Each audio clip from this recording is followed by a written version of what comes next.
de vidéo hier mercredi. Pour vous c'est avant-hier. Parce que j'étais très fatiguée. Et puis crise de migraine depuis quelques jours. Donc j'ai pas eu le temps de faire les vidéos, et puis j'ai regardé aussi la coupe du monde de foot. Donc avec tout ça, j'ai pas trop eu le temps de faire une vidéo. Mais là, ça y est, je me tiens à mon planning du vendredi, dimanche et mercredi. Donc bon, ne vous étonnez pas si de temps en temps il n'y a pas de vidéo. C'est vrai que je le mentionne pas, mais bon, je pense que vous me connaissez maintenant et vous savez. Bon, alors aujourd'hui on va parler secret caché avec le livre Les secrets cachés de l'histoire de France. On va continuer la lecture et avancer dans le livre. Alors, je reprends là où j'en étais restée la dernière fois et on va commencer. La France, pays des hommes libres. Saviez-vous que votre passeport, votre carte d'identité ou même votre adresse raconte une histoire vieille de 15 siècles? Le mot France n'est pas qu'un nom, c'est l'héritage d'une idée née bien avant notre pays lui-même. Tout commence au 5e siècle, alors que l'Empire romain d'Occident s'effondre. Dans une Gaule fatiguée de 5 siècles de domination romaine, de nouveaux peuples venus de l'Est apparaissent, les Francs. D'abord établis comme fédérés aux frontières de l'Empire, ces guerriers redoutables étendent peu à peu leur présence vers le nord de la Gaule, autour de Tournai en Belgique, ainsi que dans les régions de Cambrai et de Cologne.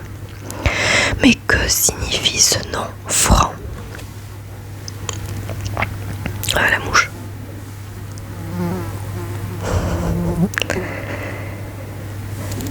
C'est bon, t'as fini de faire ton intéressante. Allez, pars. L'étymologie nous livre un trésor.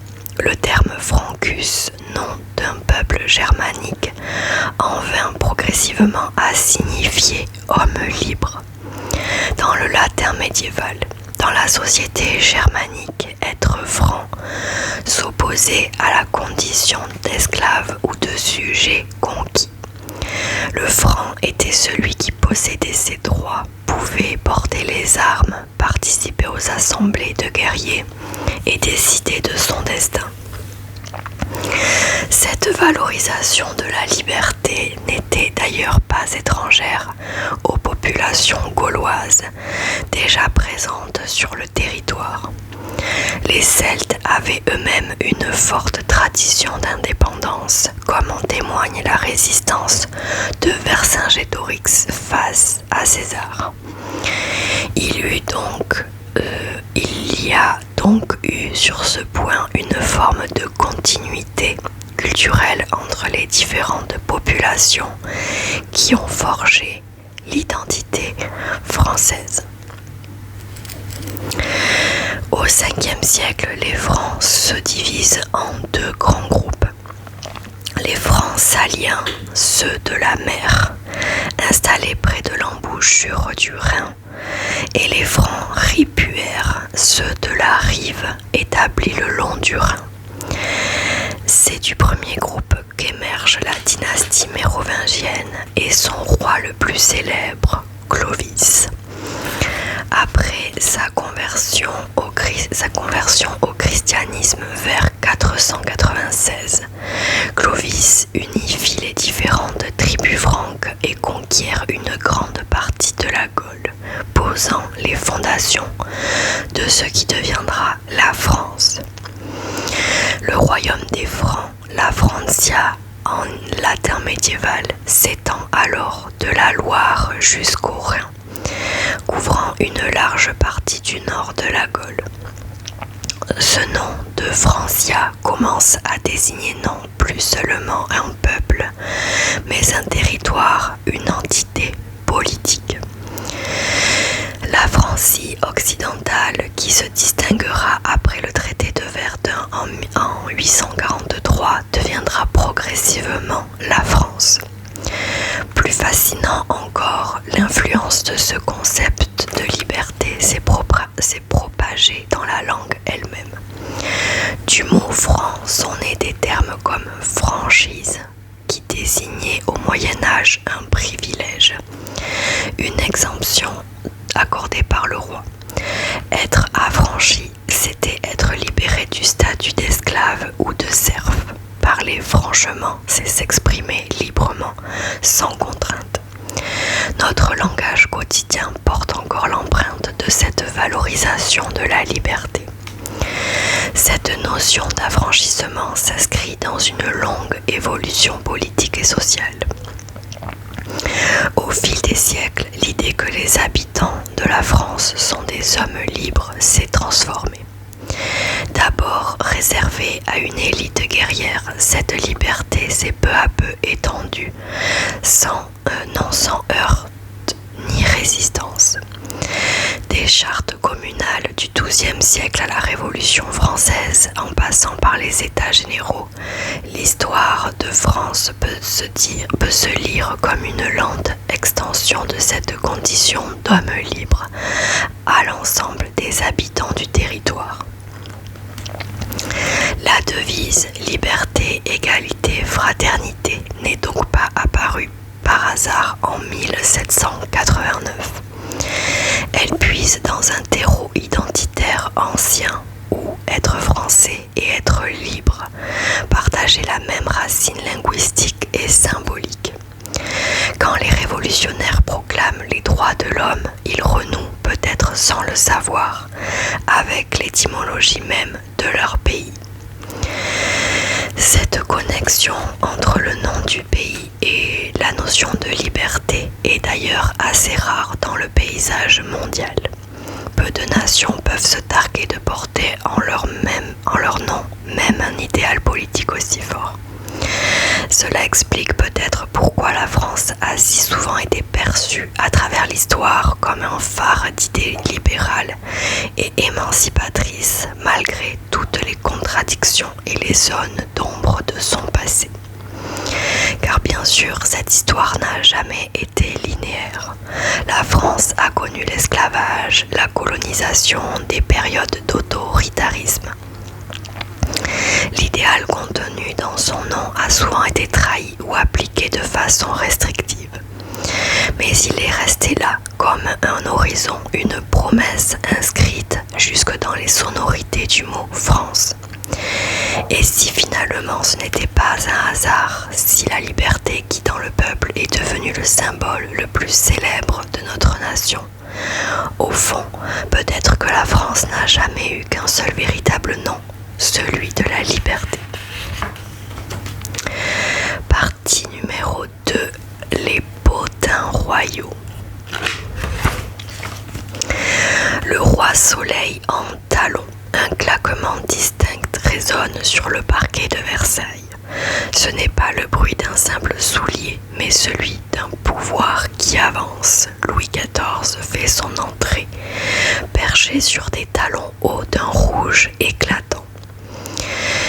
Dans la grande galerie des glaces, tous les regards convergent vers ses pieds, où la couleur pourpre semble battre comme le cœur même de la monarchie française. À Versailles, même les chevilles avaient leur protocole. Le roi Soleil, maître absolu de la politique européenne, guerrier redouté et bâtisseur de Versailles, domina son époque.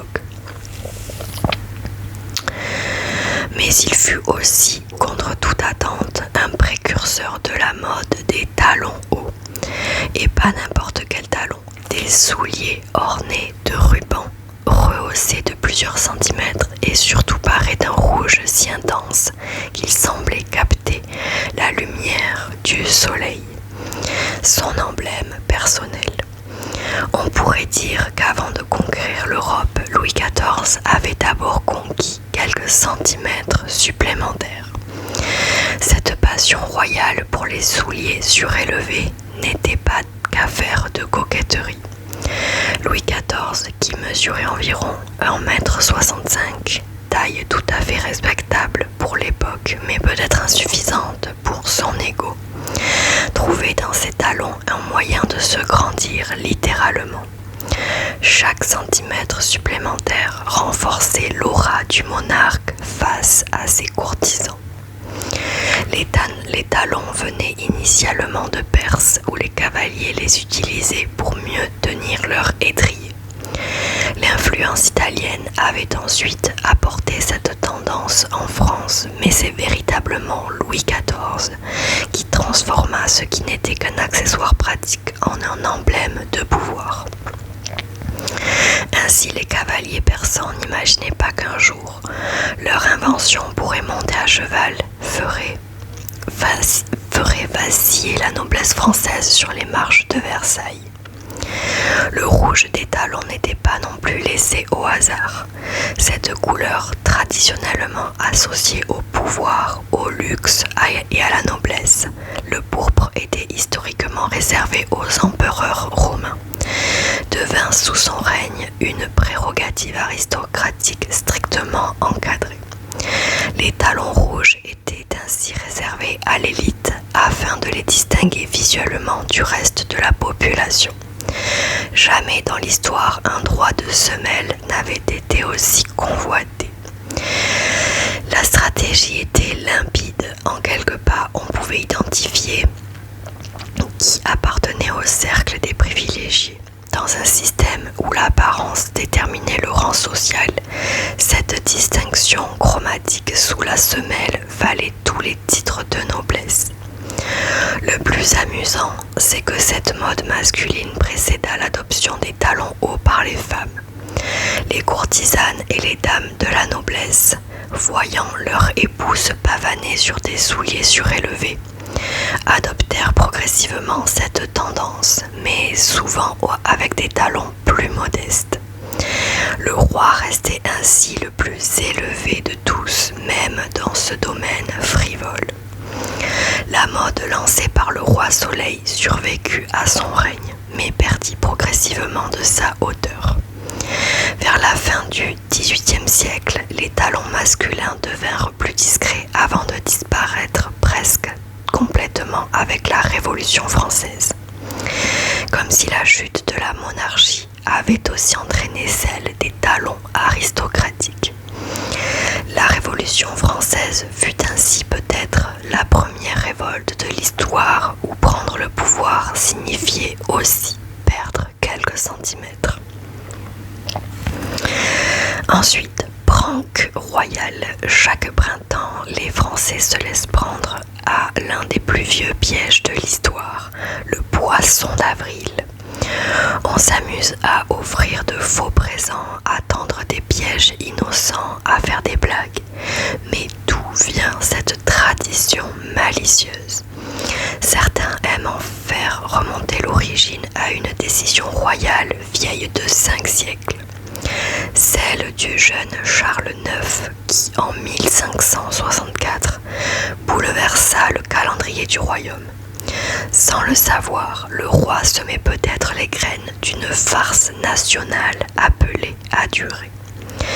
Tout commence par une décision royale très sérieuse. En août 1564, Charles IX signe l'édit de Roussillon, qui fixera officiellement le début de l'année au 1er janvier à partir de 1567. Ce texte officiel modifie profondément le calendrier français en fixant le début de l'année au 1er janvier et non plus à Pâques, comme c'était le cas depuis des siècles. Cette réforme destinée à harmoniser les pratiques administratives du royaume semblait bien éloignée de toute farce ou plaisanterie. Mais le changement ne fut pas du goût de tous. Comme pour toute réforme, il y a eu des récalcitrants, des distraits et des nostalgiques qui continuèrent, par habitude ou par entêtement, à célébrer le nouvel an entre mars et début avril. Entre fin mars et début avril, la date exacte variait chaque année puisqu'elle suivait le calendrier pascal. C'est alors que serait née la tradition moqueuse. Pour se jouer des retardataires, on aurait pris l'habitude de leur offrir de faux cadeaux ou des présents fantaisistes, notamment des poissons factices. Pourquoi les poissons ? Plusieurs explications s'entremêlent dans les brumes de l'histoire. La plus répandue tient au fait que cette période coïncidait avec la fin du carême, temps où le poisson était l'aliment principal des chrétiens.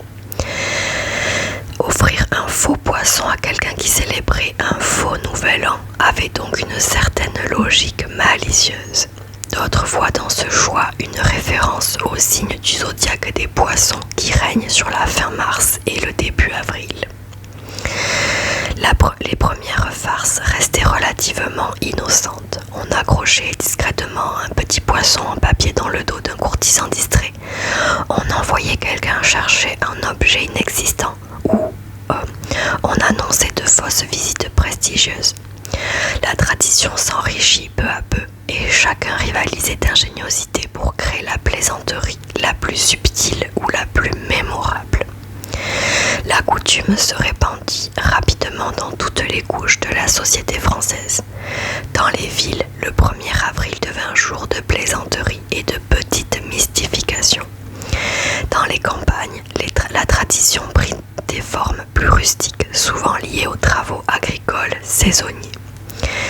L'une des évolutions les plus notables fut l'apparition des fausses nouvelles d'avril, ancêtres directs de nos canulars médiatiques modernes.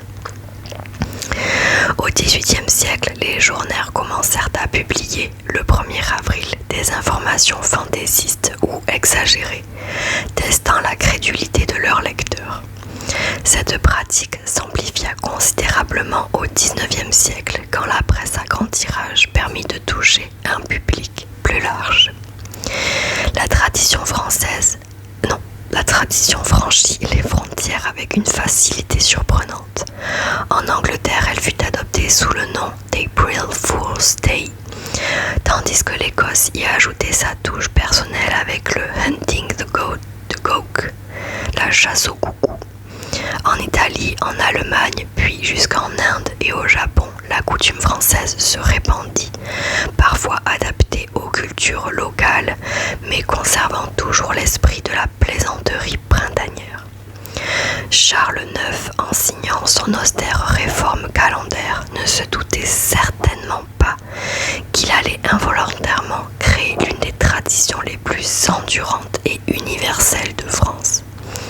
Peut-être aurait-il apprécié cette ironie, lui qui régna pendant une période si troublée de l'histoire française, marquée par les guerres de religion, a indirectement offert à son pays un jour annuel de légèreté et d'espièglerie. Depuis chaque 1er avril, la France continue à honorer la seule tradition royale où l'on peut faire mordre n'importe qui à l'hameçon, même un roi, sans risquer la Bastille, la prison.